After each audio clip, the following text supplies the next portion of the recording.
Everyone has heard of some form of horrific science experiment, things usually involving torture of subjects who are forced to participate against their will. Subjects of these experiments were typically prisoners of war, who were as good as dead anyway. Well, what if I were to tell you that one of these experiments took place in the United States? As difficult as it is to believe it's true, in the 1930s, there was an experiment called the Silent Study. Finding any account of this experiment was nearly impossible, but in an old university library deep within the archives was the first-hand account from the scientist running the study, Dr. Maxwell Adrian. August 5, 1948.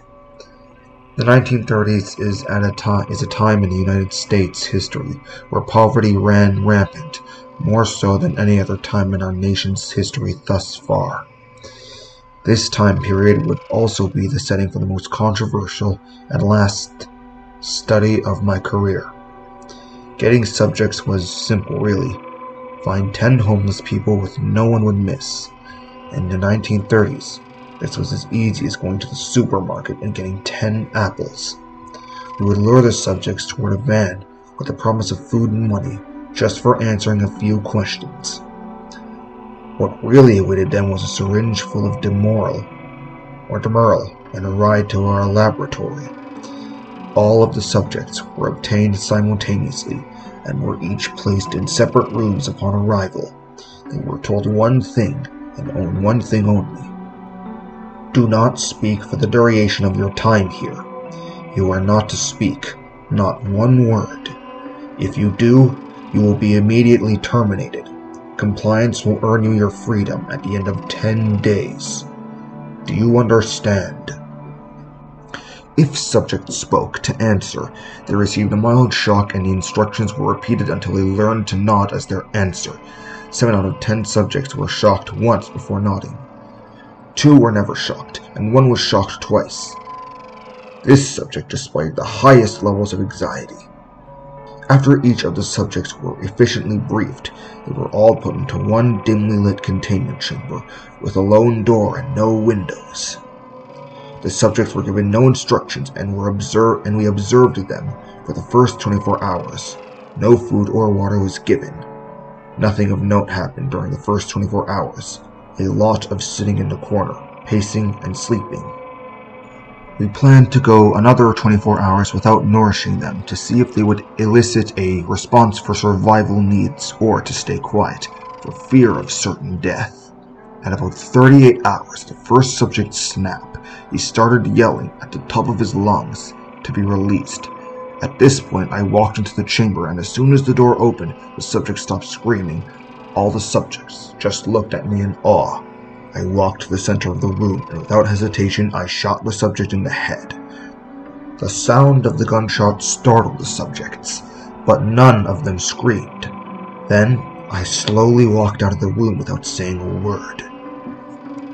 When the 48-hour mark hit, some assistants and I walked into the chamber with 9 equal plates of food and placed them in the center of the room. A female subject asked, "May we eat?"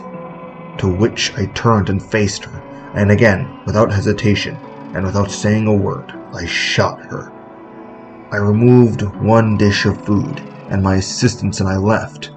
The subjects were hesitant to eat the food, but after an hour, they had all begun eating in silence. 72 hours in, my assistants and I walked into the chamber yet again. 8 subjects remaining, 2 dead with their bodies beginning to rot. This time we only bought 4 plates of food. The subjects displayed confused facial expressions but did not say a word. Almost immediately after we closed the door behind us, the subjects approached the food, and without speaking, they each ate half a portion of the food. This astounded my colleagues and I. This idea that altruism would prevail when only non-verbal cues were present. One of my more creative assistants got an idea that we should introduce aggressive cues to their environment.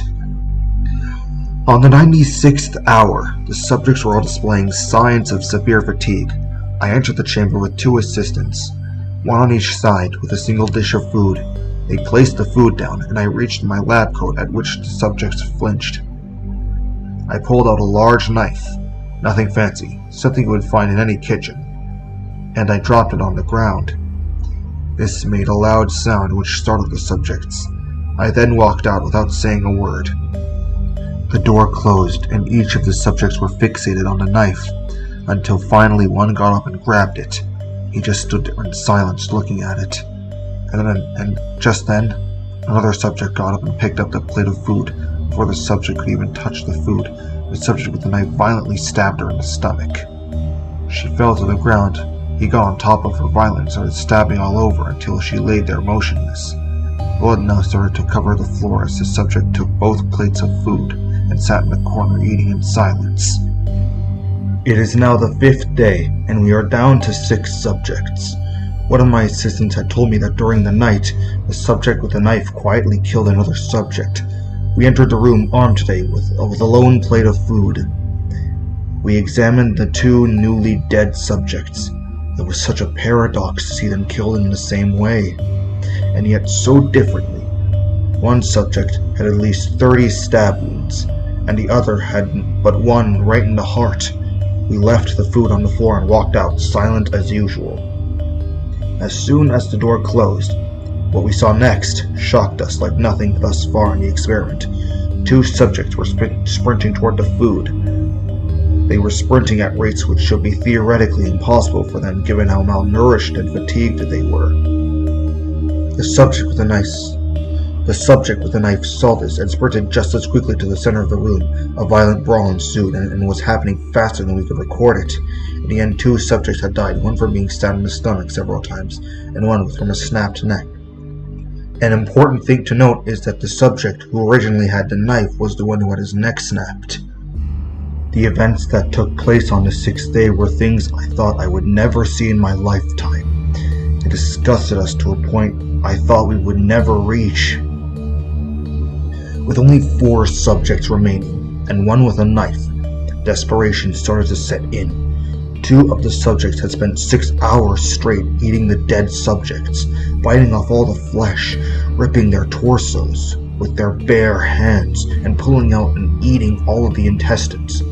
This made them sick, but they did not stop. The final subject had been docile from day 1, and continued to do so on this day. By the time we brought the lone plate of food in, all of the dead bodies were mangled, with the remaining parts being scattered through the chamber. Blood now covered the floor, and we could even be seen smeared on the walls. Despite the feelings of horror and disgust we felt, we still did not speak, and none of the remaining subjects had spoken in 6 days. We dropped the food and left, and as expected, the subject with the knife took it. Hour 178. It has been a week since we started this study. We started with 10 subjects and we are down to 3. During the initial hours of the 7th day, 2 subjects who turned to cannibalism got into a violent fight, where the victor killed and ate the loser. However, the subject was left crippled, and having already consumed his rival, he snapped off his frail and now useless legs and is now gnawing on them right now. The other 2 subjects are sitting in silence, watching the subject enjoy his last meal, while he slowly bleeds out and dies. At this point, all of my colleagues have quit, and some have even hung themselves in the facility. I knew the experiment could not go on any longer. On the dawn of the 8th day, I walked into the room. This room filled with blood, vomit, and feces. To look into this room, never mind to set foot in, was the most disgusting fate I could imagine. And it was I who created this hell. This hell where everyone suffered, but no one screamed. I walked into the room and spoke to the subjects for the first time in a week. Congratulations on the completion of the experiment. You have earned your freedom. I walked out of the room, leaving the door open behind me. Out of curiosity, I stayed to watch their reactions, not even caring if they killed me at this point.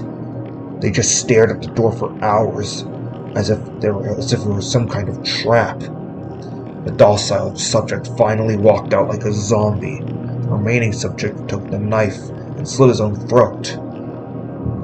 I left that godforsaken place, and I never went back.